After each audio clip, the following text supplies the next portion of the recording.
আসসালামু আলাইকুম। আমার নাম মোহাম্মদ জুবায়ের হোসেন। আমার বাড়ি হচ্ছে নোয়াখালী সদর উপজেলা।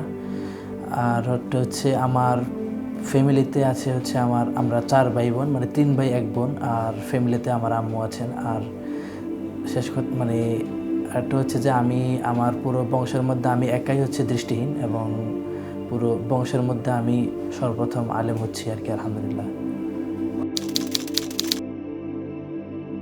আসলে ছোটোবেলায় আমি মানে বলতে গেলে মাদ্রাসা জীবন, মানে আমার ছাত্র জীবন শুরু হয়েছিল 7 বছর বয়স থেকেই। তো তার আগে আসলে এমন কিছু বুঝতাম না, বা আমার মানে ফ্যামিলিও এমন কিছু বুঝতো না, বা এমন কিছু তারা জানতোই না যে এরকম ব্যবস্থা আছে বা থাকতে পারে।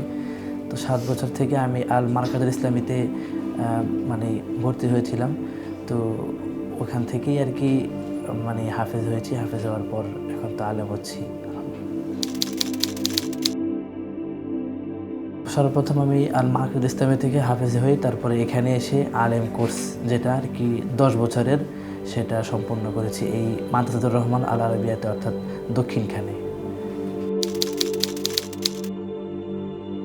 এটাকে আমরা যে পদ্ধতিতে লেখাপড়া করি, অর্থাৎ আমরা দৃষ্টিহীনরা, এটাকে বলা হচ্ছে ব্রেইল পদ্ধতি। মানে হাতের স্পর্শে এটা তারা মানে আমরা বুঝতে পারি। 6টা ফুটার মধ্যেই সব কিছু আর কি। 6টা ফুটাকে 1 2 3 4 5 6 বলে আমরা নামকরণ করি।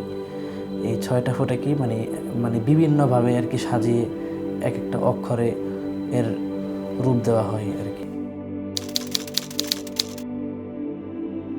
আলিফকে হচ্ছে 1 ফোঁটা দিয়ে বোঝা, যাকে 1 নম্বরের ফোঁটা বলা হয় আর কি। 1 বা হচ্ছে 1 আর 2, 1 2, বা তা হচ্ছে 2 3 4 5 তা। এ হচ্ছে 1A মানে 1 এ আর কি।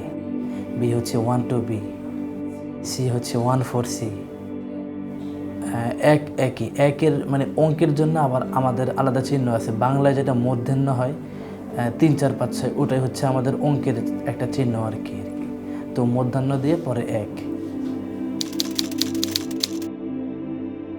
ব্রেইল পদ্ধতিতে আমি সর্বপ্রথম হাফেজ হয়েছি। হাফেজ হওয়ার জন্য একজন সাইডেড পার্সন, অর্থাৎ যারা দৃষ্টিসম্পন্ন, তারা যা লেখাপড়া করে থাকেন, কায়দা, তারপরে হচ্ছে নাজরা, তারপরে হচ্ছে হিফজ, মুখস্থ, বাংলা, ইংরেজি।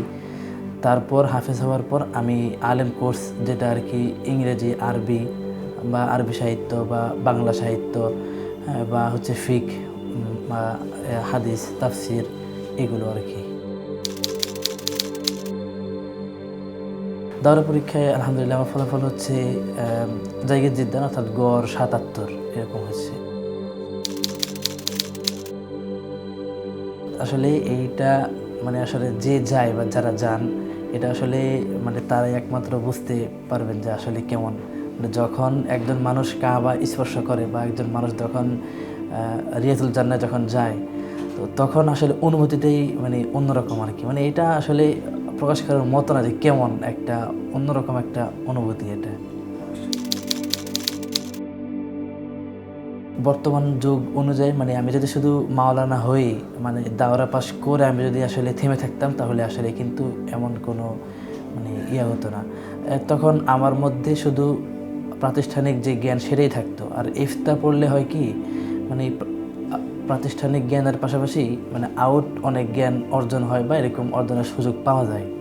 তো এই কারণে আমি আসলে মানে শুধু প্রাতিষ্ঠানিক জ্ঞানের মধ্যে সীমাবদ্ধ না থেকে আমি মানে সব ধরনের জ্ঞানই অর্জন করার চেষ্টায়, তাই আমি আর কি ইফতার এর সিদ্ধান্ত নিয়েছি।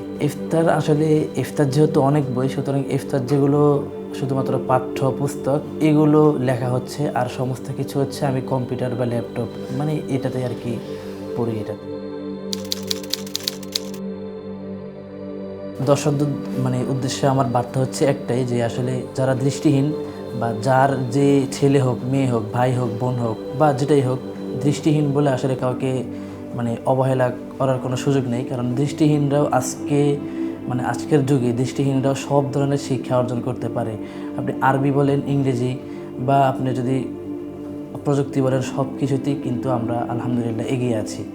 তো সুতরাং একজন দৃষ্টিহীন সে মানে আপনাদের যাদেরই দৃষ্টিহীন ছেলে হোক বা মেয়ে হোক, মানে যেটাই হোক, ভাই হোক, বোন হোক, তাকে ছোট থেকেই মানে শিক্ষা দীক্ষা, বা তাকে ছোট থেকেই অন্য সবার মতো তার জন্য যে যে কাজগুলো প্রযোজ্য, অর্থাৎ যে যে কাজগুলো সে করতে পারে তাকে সেই কাজগুলো তাকে শেখানো, এটাই হচ্ছে আসলে আমার দর্শকদের প্রতি বার্তা।